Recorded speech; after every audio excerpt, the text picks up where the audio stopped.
Mientras en Bruselas arden las pasiones por el siguiente paquete de sanciones y en Washington se discute qué nuevas amenazas enviar hacia Moscú a través de Twitter, los países del BRICS construyen metódicamente y sin alboroto un orden mundial alternativo. No sobre el papel, sino en la realidad. Mientras una parte del mundo debate a quién desconectar hoy del SWIFT o a quién expulsar de la ONU, la otra edifica infraestructura capaz de transformar el mapa global del comercio y la influencia. Las sanciones occidentales se han convertido en una especie de mantra. Se repiten con la seguridad de un chamán, como si eso debiera funcionar. Sin embargo, el resultado, dicho suavemente, no inspira.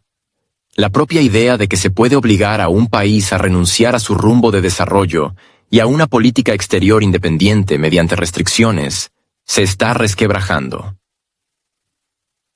En este contexto, las iniciativas del BRICS, desde proyectos de transporte hasta alianzas monetarias, adquieren no solo un significado económico, sino también simbólico.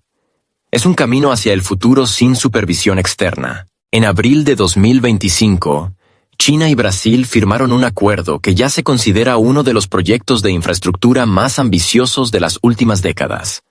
Se trata de la creación de una ruta ferroviario-marítima transoceánica que conectará el Pacífico con el Atlántico, evitando los tradicionales nodos logísticos occidentales. El inicio de la ruta será en el puerto peruano de Chancay.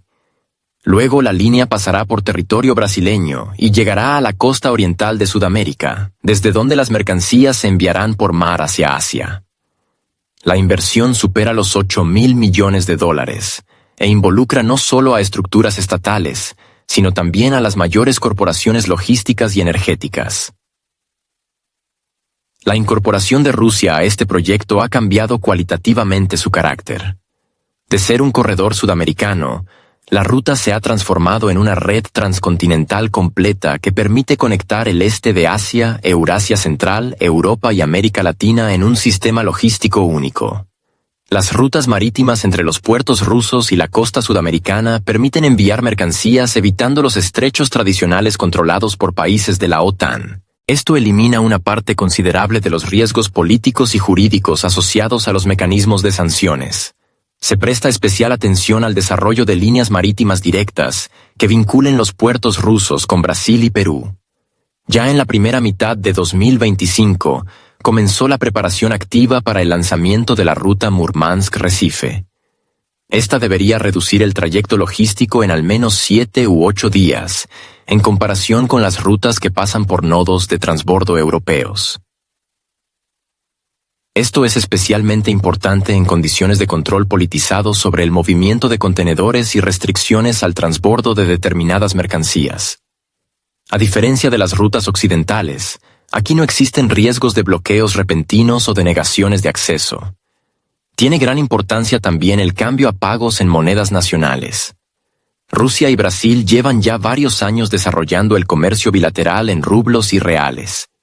Con la participación de China en la ruta, es posible lanzar un sistema de compensación trilateral que reduzca aún más la dependencia del dólar y el euro. En el marco de los acuerdos firmados en el foro del BRICS, se discuten medidas para crear un fondo común de inversiones que asegure el aseguramiento de la ruta, la modernización de los puertos y la construcción de terminales especializadas para granos, carbón, fertilizantes y metales raros. El papel de Rusia en este proyecto va mucho más allá del de proveedor de recursos o país de tránsito. Gracias a su ubicación geográfica y experiencia tecnológica, se convierte en un participante clave en la redistribución transnacional de flujos. Ya para mediados de 2025 se completaron las negociaciones sobre la inclusión de la Ruta Marítima del Norte en la arquitectura general del corredor. Esta decisión cambia fundamentalmente toda la estructura de la logística global. La ruta China-Rusia-América Latina, que pasa por el Ártico, no solo permite reducir el tiempo de entrega a 15 días, sino también garantizar la navegación todo el año gracias a la construcción de una flota de rompehielos y a la modernización de la infraestructura ártica. La Ruta Marítima del Norte, que antes se consideraba principalmente un corredor de transporte interno, ahora se integra en los esquemas internacionales, incluyendo transporte de contenedores y suministro de materias primas. En 2024, Por esta ruta se transportaron más de 3 millones de toneladas de carga.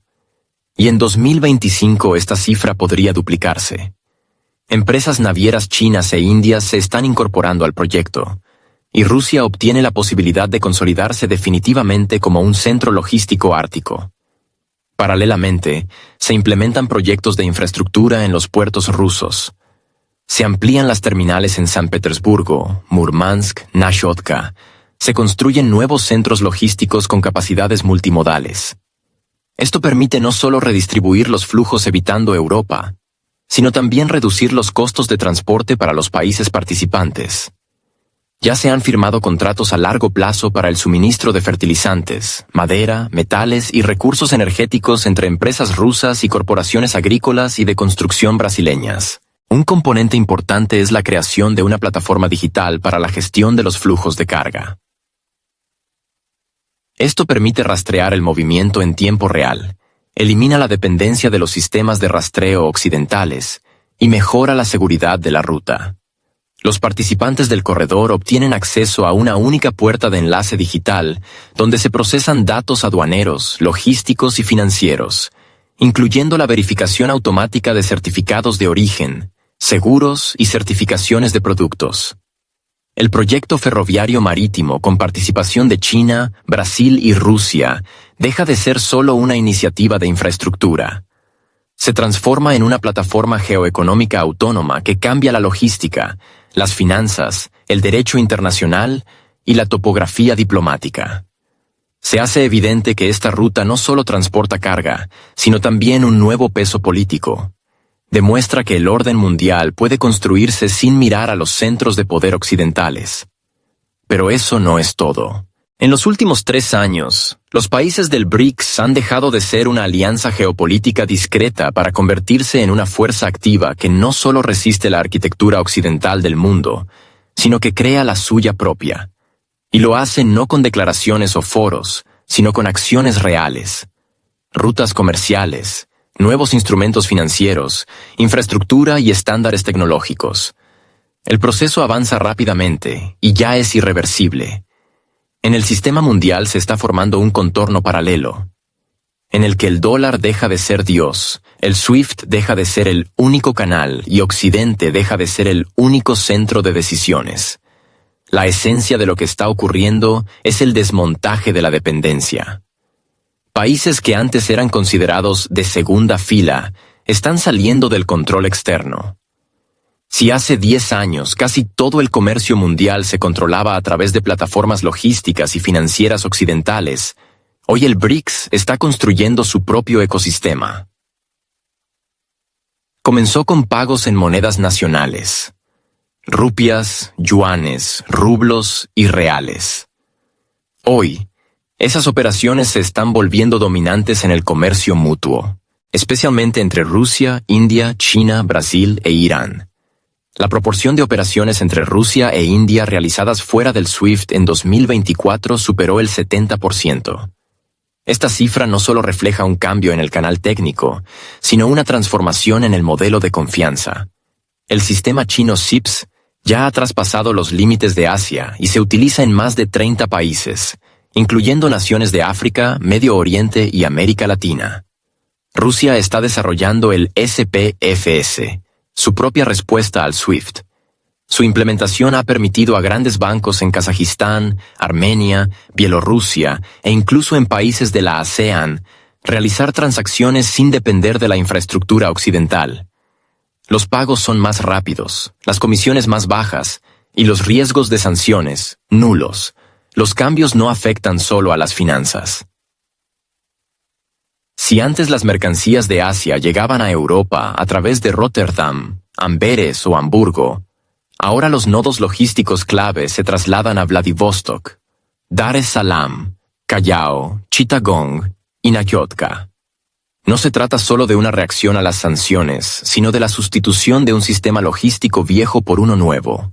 Uno de los ejemplos más ilustrativos ha sido la inclusión de puertos en la costa oriental de África en las rutas de tránsito entre América del Sur y Eurasia. En lugar de puertos europeos costosos y congestionados, tramitación rápida, horarios libres y cero retórica política. Rusia no desempeña en este proceso un papel secundario, sino central. Gracias a sus propios puertos, el Ártico y una poderosa infraestructura de transporte, ofrece a los participantes del BRICS rutas que no se pueden bloquear. La ruta marítima del norte ya se ha convertido en parte de la ecuación logística global.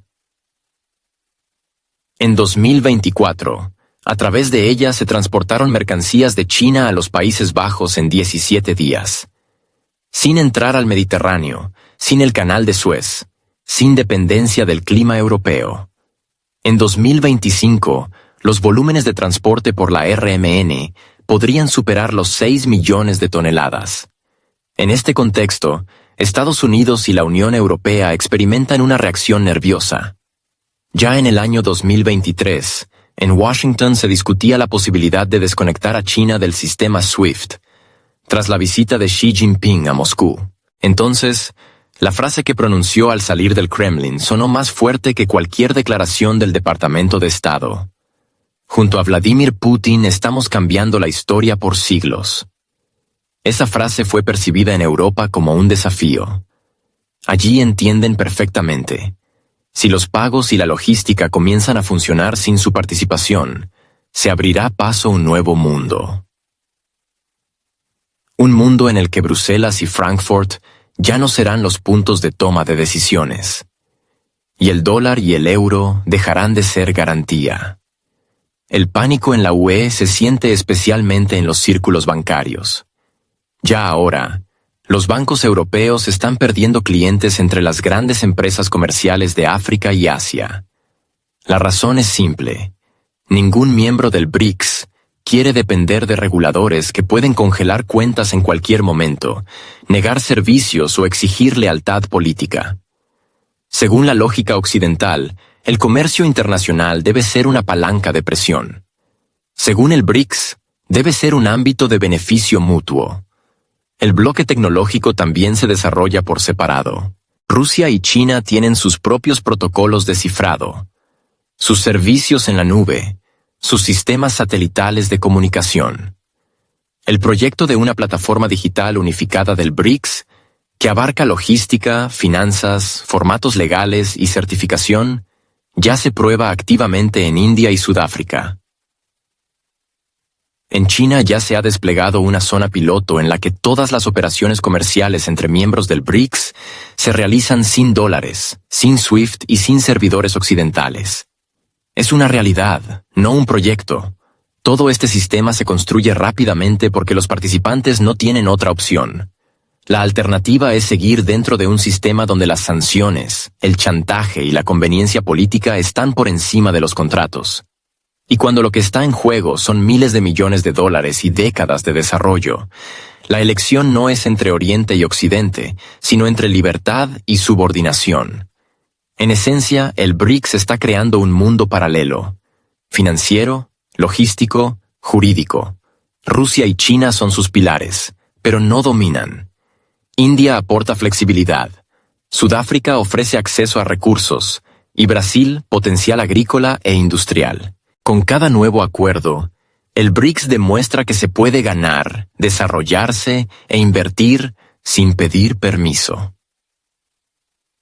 Y esa es la principal amenaza para el viejo sistema. No la confrontación, sino la alternativa. Eso es exactamente lo que temía Occidente.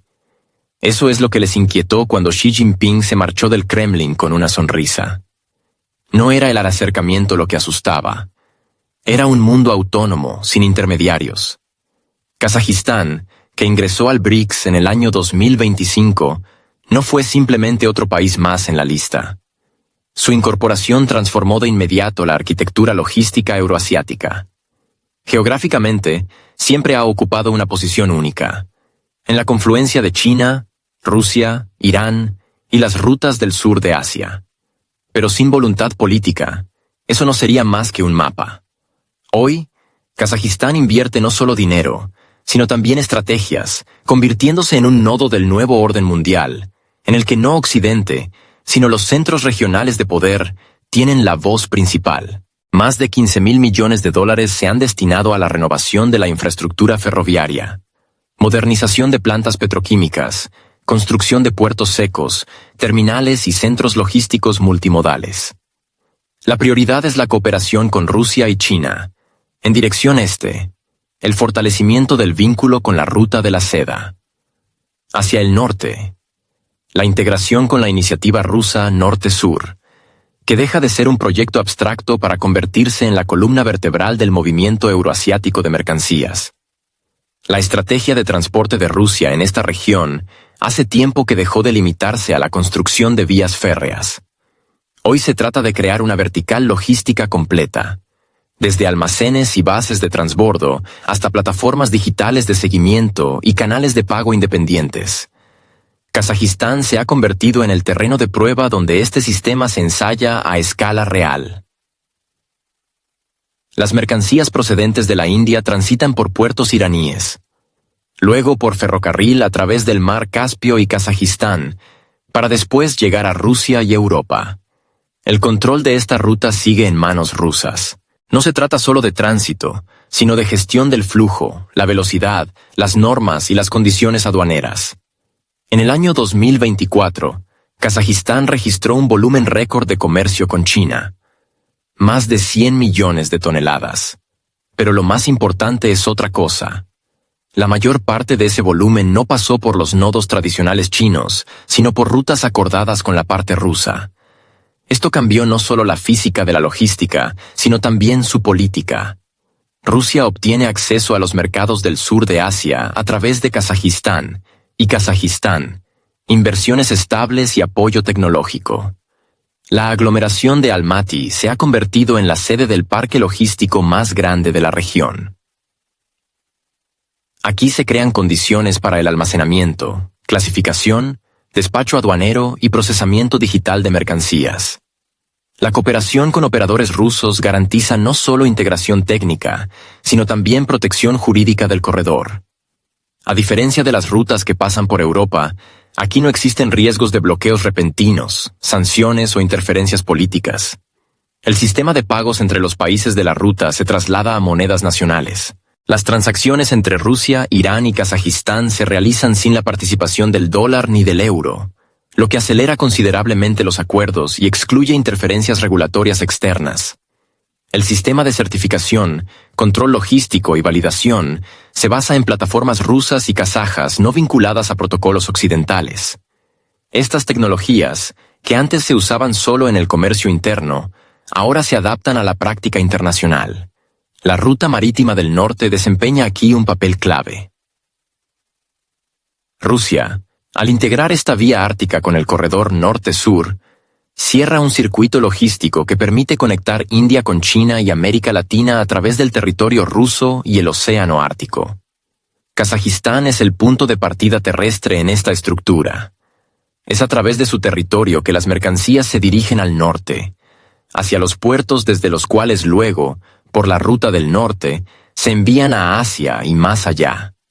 Los contenedores que llegan a los centros logísticos de Kazajistán no dependen de los estrechos, del Canal de Suez, ni de Rotterdam.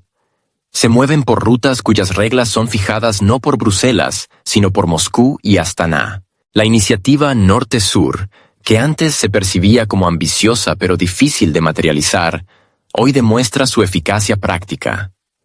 Rusia está creando una infraestructura bloqueadora por la cual pasan suministros clave de fertilizantes, recursos energéticos, metales y productos agrícolas. Kazajistán obtiene beneficios en forma de inversiones, ingresos fiscales y estabilidad estratégica. China, por su parte, asegura un canal de tránsito estable que no depende de decisiones políticas estadounidenses. En un momento en que el comercio europeo se ralentiza, Asia Central se convierte en el nuevo corazón logístico.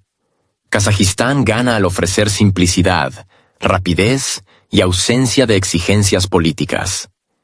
En un contexto donde la logística occidental está cada vez más dictada por la ideología y no por la economía, la plataforma kazaja representa un enfoque empresarial.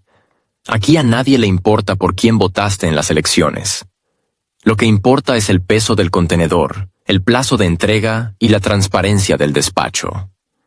Todo esto convierte a Kazajistán no simplemente en un territorio de tránsito, sino en un actor de pleno derecho, y no en el rol de socio menor, sino como igual dentro de la nueva construcción euroasiática, donde Rusia marca la dirección estratégica y Kazajistán garantiza estabilidad y flexibilidad.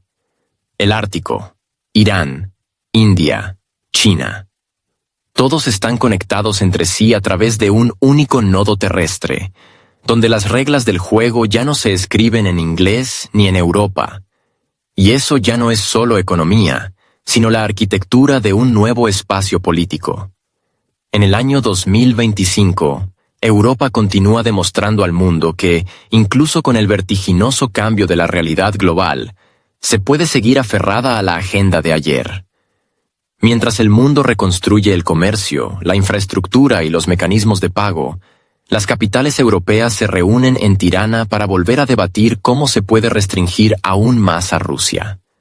La palabra restringir hace tiempo que perdió cualquier sentido, pero sigue resonando por inercia, como si el mero hecho de pronunciarla diera una ilusión de control. Detrás de este ritual se esconde una lógica simple. No ver, no escuchar, no reconocer los cambios. No, mientras los países clave del BRICS lanzan rutas logísticas, crean uniones de pago, amplían la cooperación industrial, la Unión Europea se preocupa por cifras que ella misma genera. El coste de la electricidad para los consumidores industriales en varios países de la UE se ha triplicado en los últimos 2 años. Francia, Alemania, Países Bajos. Todos atraviesan una drástica pérdida de competitividad. Solo en el primer trimestre de 2025 se registraron más de 5.000 quiebras industriales en estos países.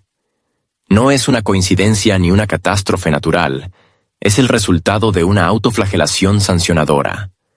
Pese a la retórica política, Rusia sigue siendo un donante energético clave para Europa. Francia continúa recibiendo uranio necesario para sus reactores nucleares.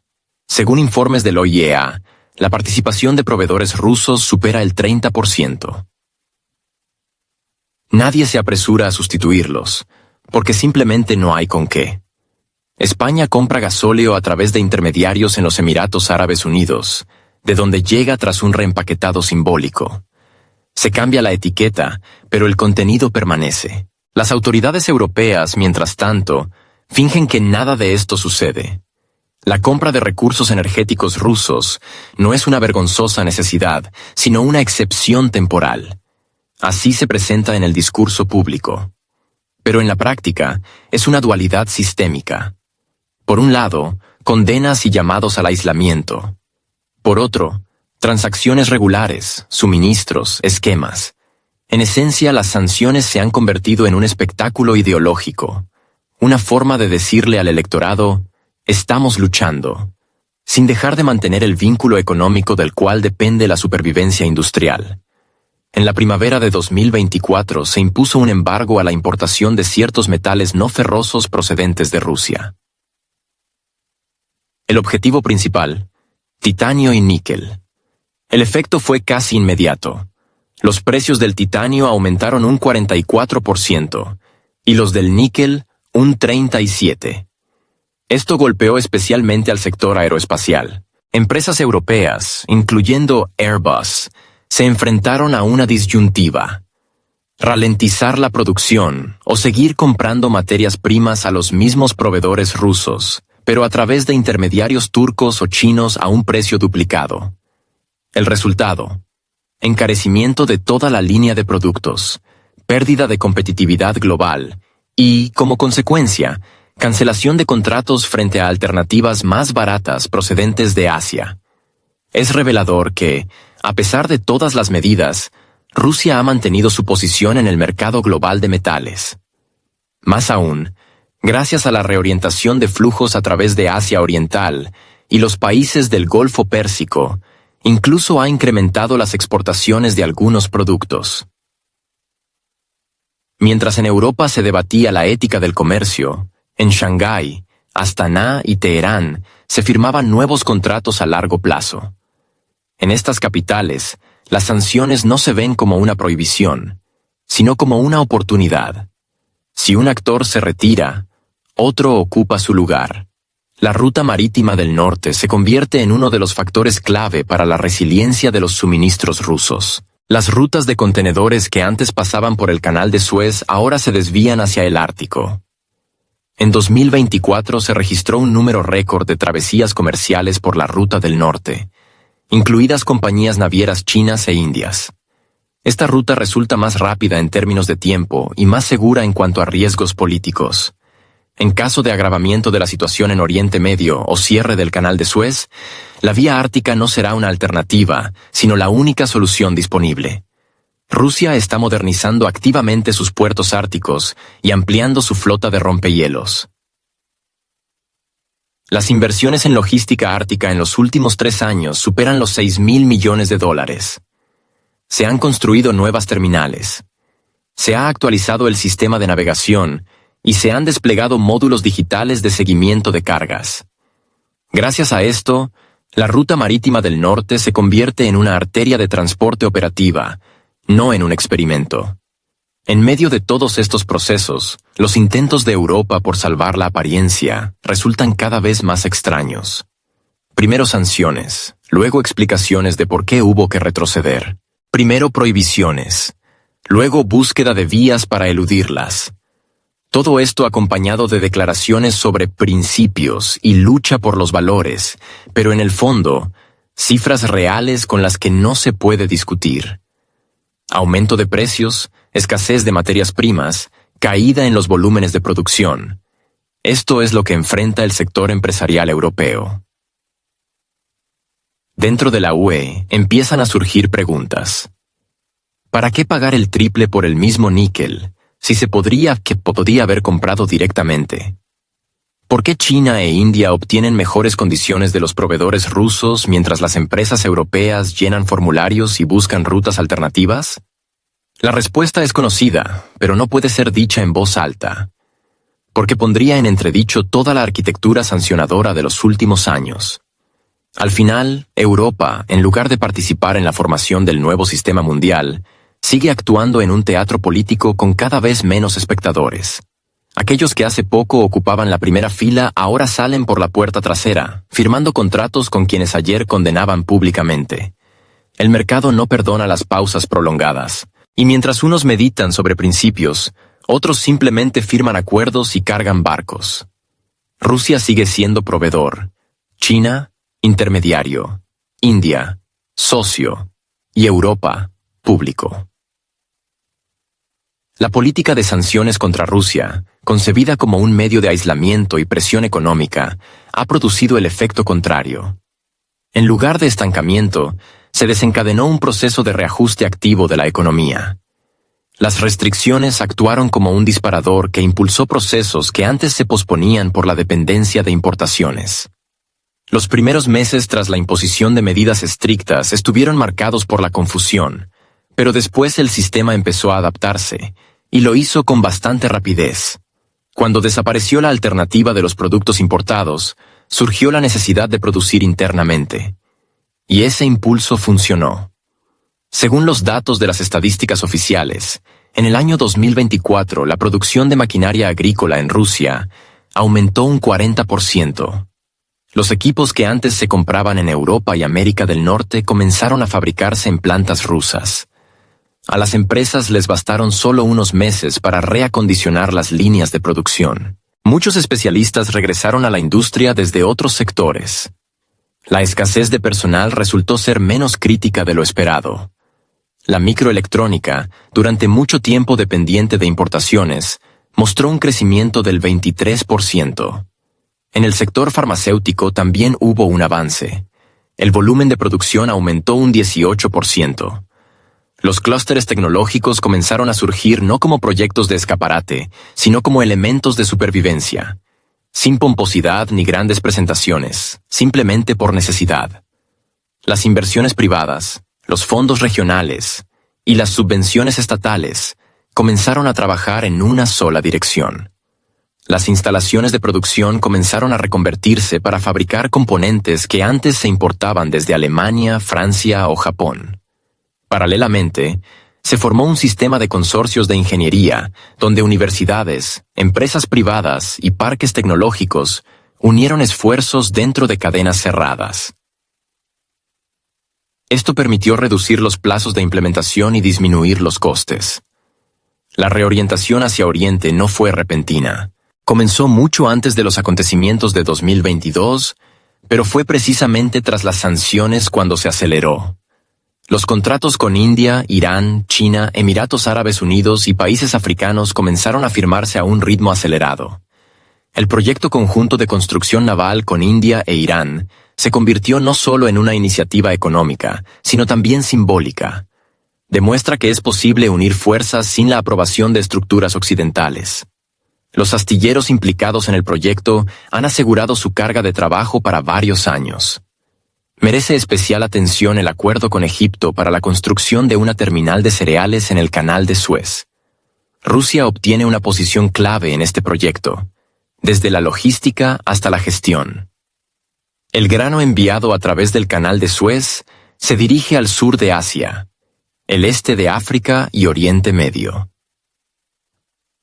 La presencia en esta región consolida la posición de Rusia como exportador estable de productos agroindustriales, y todo esto evitando los puertos europeos, que cada vez más se convierten en objeto de especulación política y restricciones. Las sanciones también afectaron al sector energético, pero los cálculos aquí también resultaron erróneos. A pesar de los intentos de prohibir los suministros, el petróleo ruso sigue presente en el mercado mundial, a través de Turquía, India y otros países. Europa rechaza públicamente las compras directas, pero los volúmenes de importación de productos procesados desde países intermediarios hablan por sí solos. Formalmente todo es limpio, en esencia, las dependencias anteriores simplemente han encontrado nuevas rutas. Rusia está aumentando su presencia en el segmento de suministros a través de la ruta marítima del norte. Los volúmenes de transporte crecen, se construyen nuevos terminales en el Ártico, se amplía la flota. No se trata de una alternativa, es una nueva realidad. La ruta marítima del norte permite enviar mercancías a Asia en menos tiempo, sin los riesgos asociados a los transbordos en centros logísticos europeos o al paso por puntos geopolíticamente vulnerables. Las inversiones en infraestructura ártica durante los últimos 3 años superaron los $7.000 millones. Se están abriendo nuevas rutas hacia India y el sudeste asiático, mientras se negocian acuerdos con puertos de Irán, Qatar y Vietnam. Rusia desempeña un papel clave en la garantía de la resiliencia de las cadenas logísticas, que cada vez ignoran más los corredores tradicionales occidentales. El uso de la ruta marítima del norte ya no es simplemente una solución de transporte, sino un factor de autonomía económica y estratégica. Los programas estatales estimulan el desarrollo del transporte de contenedores por esta vía, incluyendo seguros con tarifas preferenciales, subsidios para la escolta con rompehielos y ventajas fiscales para los cargadores. Las principales compañías navieras rusas y chinas han firmado acuerdos para el uso conjunto de la flota de rompehielos y la infraestructura portuaria. Las sanciones, concebidas como un método de asfixia, provocaron una redistribución de recursos y una movilización. Las empresas tuvieron que revisar su estrategia, el Estado, acelerar su apoyo, y los centros tecnológicos, reconstruir las cadenas de producción. Como resultado, se generó una situación en la que Rusia se vuelve no menos competitiva que antes, pero sí más independiente. La producción no desapareció. Cambió de formato. Los productos no se esfumaron.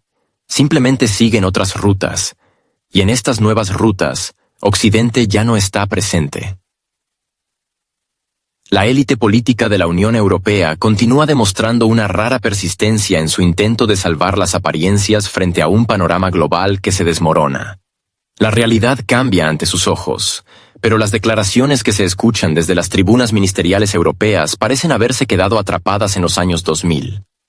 Cada nueva reunión del Consejo de Ministros de Asuntos Exteriores viene acompañada de la búsqueda de nuevas fórmulas en las que la condena, la preocupación y la determinación se empaquetan en una retórica completamente ajena a lo que ocurre fuera de las salas de reuniones. Las sanciones, impuestas con la regularidad del metro, hace tiempo que se convirtieron en parte del ritual político. Nadie verifica su efectividad, se da por sentada. Pero si se mira más allá de los comunicados de prensa, queda claro. La mayoría de las restricciones funcionan como un boomerang. Se puede prohibir, pero no se puede detener. Las mercancías siguen fluyendo.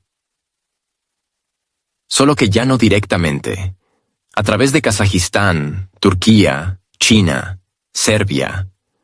Los canales se reorganizan, la logística se adapta, los pagos se realizan en otras monedas. Pero en Bruselas aún se debate cómo cerrar el grifo. Aunque las tuberías ya ni se ven. La paradoja es que la economía europea es la que más sufre de su propio entusiasmo normativo. Las cadenas de producción, construidas durante décadas con la expectativa de un suministro confiable desde Europa del Este y Asia, ahora se encuentran en el aire. Las empresas no pueden recibir los componentes necesarios, la logística se detiene, los contratos se caen. Y mientras tanto, las empresas de los países del BRICS ocupan los nichos vacíos, ofreciendo una alternativa más barata y rápida. El nivel de confianza hacia las instituciones europeas entre los socios fuera de la UE ha caído por debajo del 10%. No es un error de cálculo, es el resultado de una política sistemática en la que la palabra valores suena con más frecuencia que rentabilidad.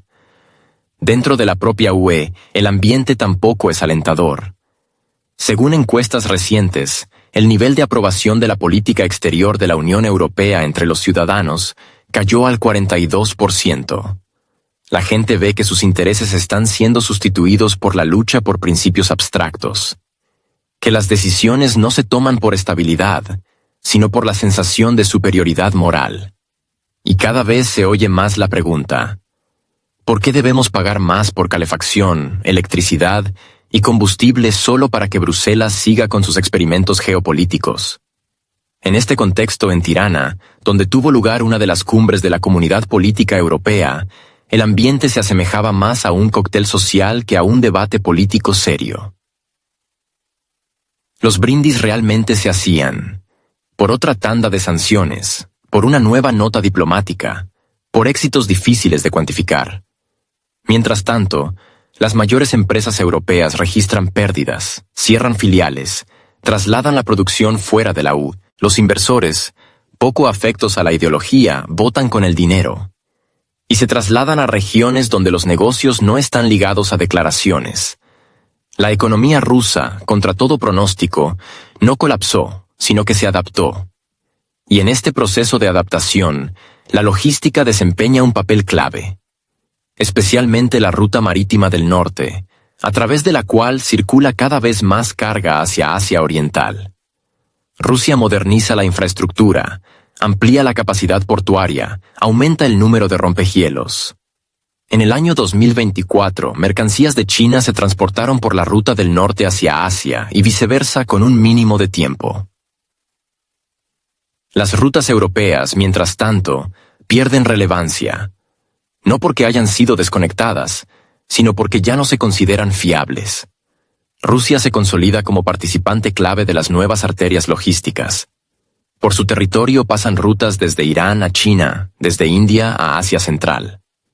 La conexión terrestre directa con Kazajistán y su participación en la infraestructura del eje norte-sur la convierte no solo en un participante, sino en el organizador de una nueva red de transporte. A diferencia de los socios occidentales, aquí nadie exige una postura política a cambio de contratos. Basta con ser fiable, y la cooperación continúa. Eso es precisamente lo que Europa aún no está preparada para reconocer. Que el mundo avanza no por las líneas de antes, sino por trayectorias nuevas, en las que los sermones morales y las reverencias diplomáticas no significan nada si no van acompañados de economía y logística. Que la asociación no se mide por la contundencia de los discursos, sino por la estabilidad de los suministros. Que en la política real gana no quien habla con más elocuencia, sino quien en silencio construye puertos, ferrocarriles y pasarelas de pago. Es difícil llamar a esto una victoria del sentido común. Más bien es la derrota de las ilusiones. Europa, convencida de su insustituibilidad, se enfrenta al hecho de que está siendo dejada de lado. No por enemistad, sino por cálculo. No porque quieran herirla, sino porque hay una alternativa. y esa alternativa funciona, y no necesita ser aprobada en Bruselas. Cuando en Nueva York apareció la exministra de Exteriores de Alemania, esperando atención y respaldo por parte de la comunidad internacional, la atmósfera del encuentro distó mucho del respeto protocolario.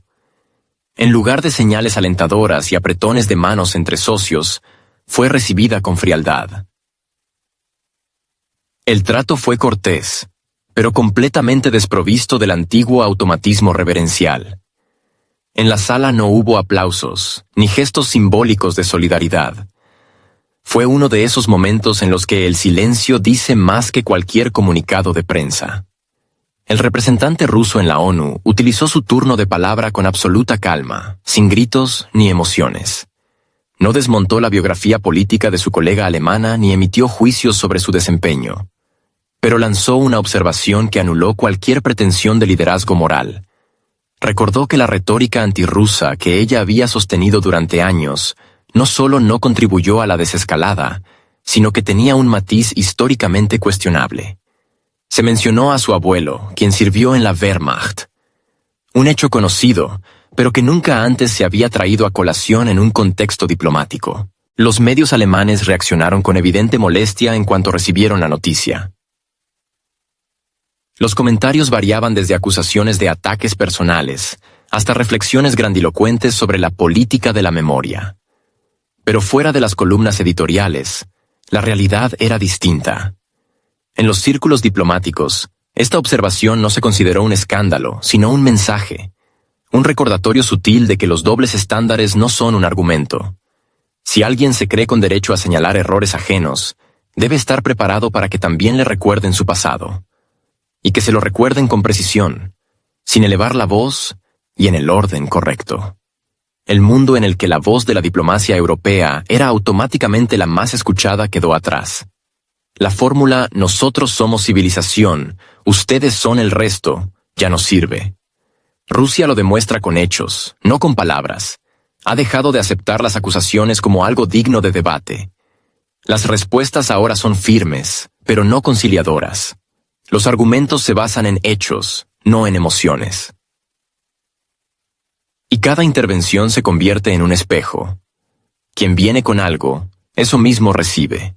Para los políticos europeos, acostumbrados al consenso ritual, este nuevo entorno es cada vez más incómodo. El escenario internacional ya no aplaude por defecto. Aquí se escucha, se contrastan los datos, se sacan conclusiones. En ese sentido, Rusia deja de ser objeto de discusión para convertirse en sujeto de exigencia. No propone ideas sobre un nuevo orden, exige que se reconozca el que ya existe. Las rutas comerciales han cambiado. Los pagos escapan al control de los reguladores occidentales. Los mercados energéticos se han reconfigurado. Los centros de poder ya no coinciden con la geografía de las sedes institucionales. La frase del diplomático ruso no fue un ataque. Fue una demostración concisa de una nueva lógica. Si quieren hablar del pasado, entonces empecemos por el suyo. Si el diálogo implica igualdad, hablemos en igualdad de condiciones. Si el juicio moral es la base de sus condenas, revisemos las biografías de quienes condenan. Si la memoria se utiliza como herramienta política, recordemos que también funciona en ambas direcciones. Rusia ha dejado claro que los antiguos mecanismos ya no surten efecto. Las habituales declaraciones sobre violaciones de normas o amenazas al orden pierden fuerza cuando las propias normas ya no corresponden con las condiciones actuales. En las salas de la ONU y otros foros internacionales ya no existe el reflejo automático de someterse a la retórica occidental. Cada vez hay más pausas, más objeciones, más propuestas alternativas. Y lo más importante, se está formando una nueva disciplina. La disciplina del hecho, no de la declaración. En este contexto, la diplomacia deja de ser un escenario de rituales y se convierte en una arena de posiciones concretas. Y Rusia actúa con confianza dentro de este nuevo sistema de coordenadas. No exige, no suplica, no insiste, simplemente informa. Si la respuesta es el silencio, eso ya es una respuesta. Si le devuelven una cita del pasado, Eso es una invitación a dialogar bajo nuevas condiciones. Y si alguien intenta volver al antiguo modelo, ese modelo ya no funciona. La ruta marítima del norte, la nueva logística, el sistema de pagos fuera de SWIFT, la producción industrial resiliente y la infraestructura financiera autónoma son los argumentos que ahora respaldan las declaraciones diplomáticas. Rusia no presenta una alternativa, la está construyendo. Y cada vez que alguien apuesta por resoluciones, Rusia responde con una nueva ruta operativa. Cada ataque diplomático es respondido con una iniciativa económica. Cada gesto hostil, con una obra de infraestructura. No es alarde, es estilo. Como resultado, la voz que antes sonaba como ruido de fondo, ahora se convierte en una señal. Y quien aún confíe en volver a la fórmula "nosotros dictamos, ustedes escuchan", corre el riesgo de quedarse en silencio. No porque alguien lo haya callado, sino porque su formato ya está obsoleto. Mientras en las capitales europeas continúan las reuniones para discutir otro paquete de restricciones, en los países del BRICS se realiza trabajo real. India, centrada no en redactar resoluciones, sino en construir infraestructura, puso en funcionamiento en 2025 6 nuevos nodos logísticos. Estos centros permiten redirigir flujos entre el sur de Asia, Oriente Medio y África.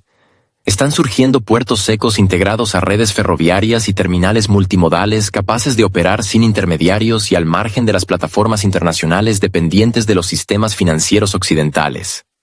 Egipto, a pesar de las presiones externas, amplía la zona del Canal de Suez.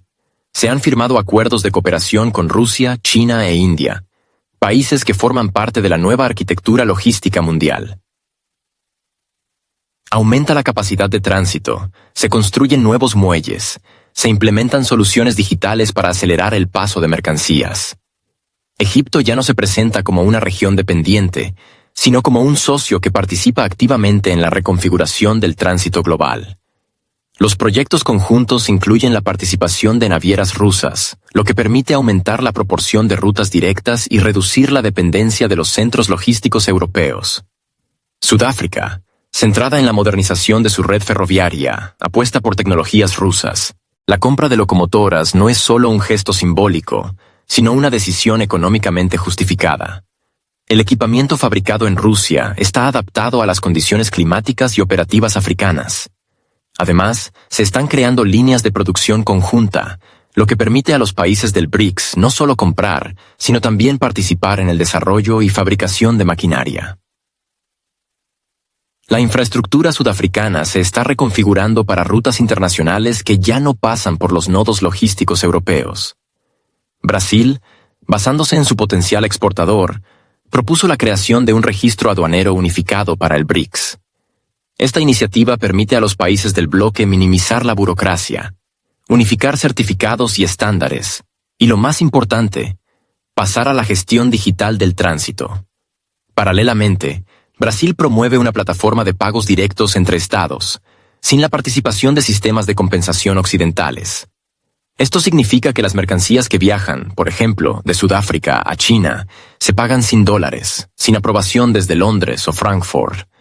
El proceso se acelera, las comisiones se reducen, la transparencia aumenta. En este contexto, América Latina también avanza. Solo en el año 2025 se firmaron más de 10 acuerdos para la eliminación de la doble tributación. Estas medidas permiten a las empresas operar sin los costos adicionales que en el sistema europeo ya se consideran casi la norma. Mientras la UE debate el 13º paquete de restricciones, los países del BRICS eliminan el 13º obstáculo al libre flujo de mercancías y capitales.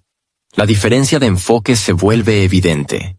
Rusia participa activamente en estas iniciativas, no como observadora, sino como coautora. En Egipto, a través de la logística. En India, a través de cadenas industriales.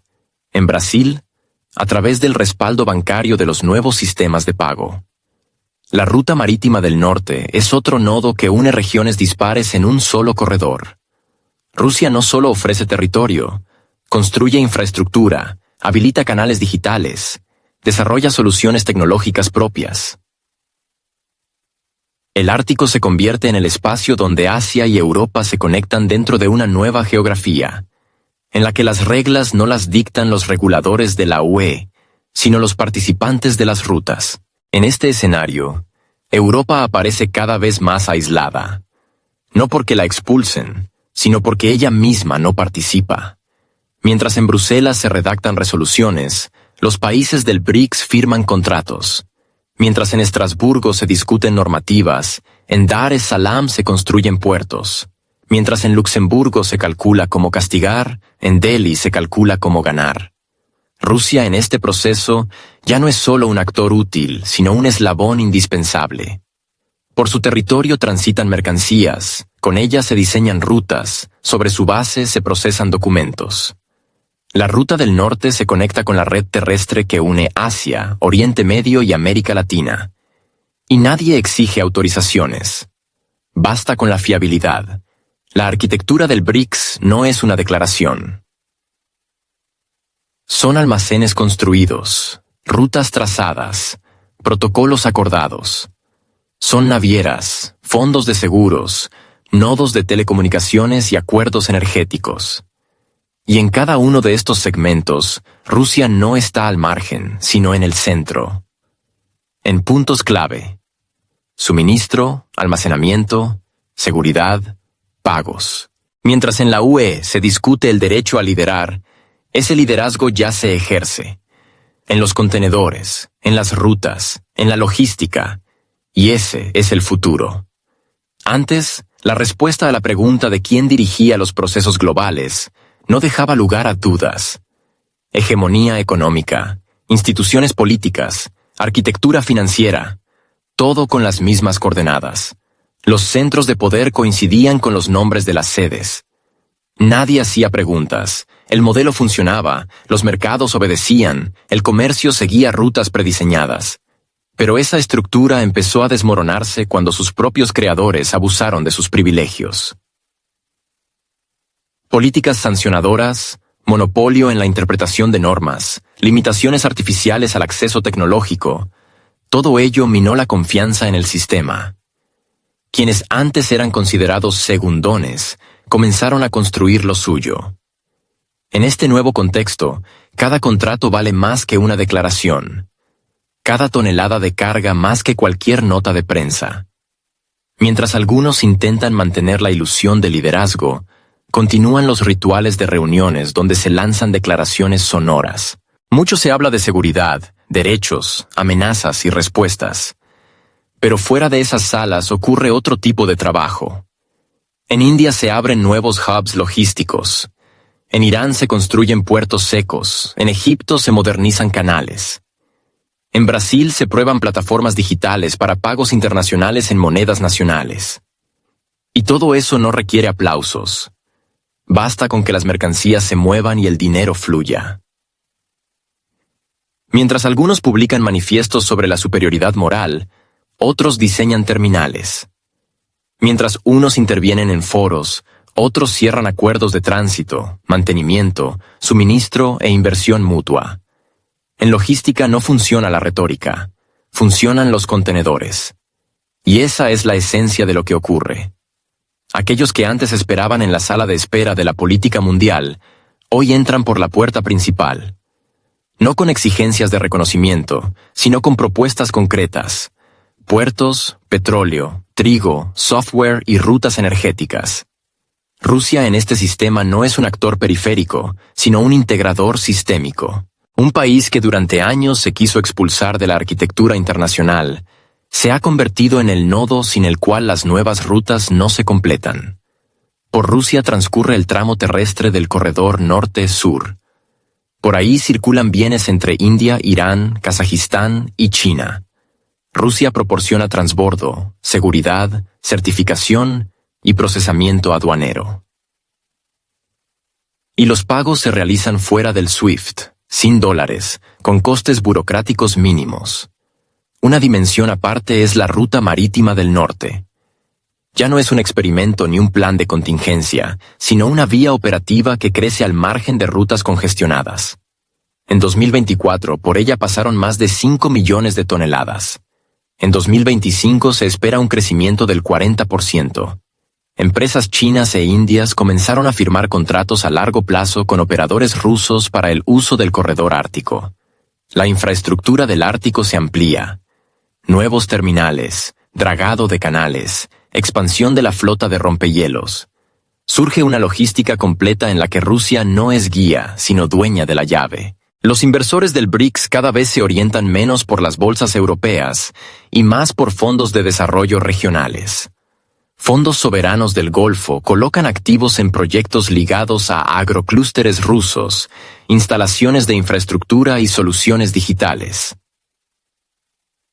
Y cada vez más, las condiciones de cooperación ya no requieren aprobación de auditores externos. Las partes negocian directamente. Los informes no se redactan en inglés. Y los certificados se ajustan al mercado real, no a normas dictadas por razones políticas. Si se observa el mapa del comercio, de los flujos de capital, de las rutas energéticas y de los proyectos de inversión, se hace evidente cómo, en los últimos 3 años, el verdadero centro de gravedad de la economía mundial se ha desplazado. Ha salido de los puntos habituales donde antes se concentraban las decisiones clave, y se mueve hacia los países que no pierden tiempo en discursos altisonantes, sino que construyen. Rusia, en este proceso, ya no se percibe como objeto de política ajena, se convierte en el lugar donde confluyen las rutas. No por cortesía, sino por cálculo. En el centro de esta nueva geografía logística está la concreción. Puertos, almacenes, corredores, terminales. La ruta marítima del norte, que durante mucho tiempo se percibía como una posibilidad remota, se transforma en una arteria plena. En 2024 se realizaron decenas de trayectos comerciales, el volumen de carga superó los 5 millones de toneladas, y las principales navieras de China, India y Emiratos Árabes Unidos manifestaron su interés por la vía ártica. Se firman contratos con años de antelación, se planifican adquisiciones de barcos árticos. La infraestructura se amplía no por precaución, sino siguiendo una agenda definida por las necesidades del mercado. Rusia desempeña aquí un papel clave, tanto como propietaria de la ruta como operadora de toda la infraestructura técnica y de navegación. Al mismo tiempo, crece el papel de los corredores terrestres internos. Rusia se convierte en el eslabón que conecta los mercados de Asia, Oriente Medio y Europa del Este. A través de su territorio circulan trenes de carga que hace apenas 5 años utilizaban estaciones de transbordo europeas. Hoy, esas mismas mercancías se trasladan por rutas que no dependen de decisiones tomadas en Bruselas. Los pagos se realizan al margen del dólar. Los suministros se hacen mediante contratos que no están expuestos a bloqueos repentinos. El despacho aduanero se rige por normas acordadas en el marco de la UEA y acuerdos bilaterales con India, Irán y China. En este modelo no hay necesidad de pedir permiso. Nadie envía solicitudes para que aprueben la construcción de una planta, un terminal o un oleoducto. Se construye donde hace falta. Si la lógica de la ruta pasa por un país determinado, ese país se suma al proyecto. Si no, se le bordea. Es simple. Es eficaz. En el mapa ya están marcadas decenas de instalaciones surgidas en los últimos 2 años dentro de este sistema. Desde terminales de grano en los puertos de Egipto hasta centros logísticos en Irán y Kazajistán. Todos están interconectados, y en muchos de ellos, Rusia es iniciadora, inversora u operadora. No se pronuncian discursos sobre una misión moral. Nadie exige adaptarse a visiones ajenas de democracia, transparencia o sostenibilidad. Las condiciones son técnicas y comerciales. Hay financiación si hay proyecto. Hay proyectos si hay garantía de entrega. Todo lo demás es accesorio. Y en esto reside la esencia del nuevo modelo que propone el BRICS. Sin sermones, sin filtros ideológicos. Solo trabajo. Esa es precisamente la gran diferencia.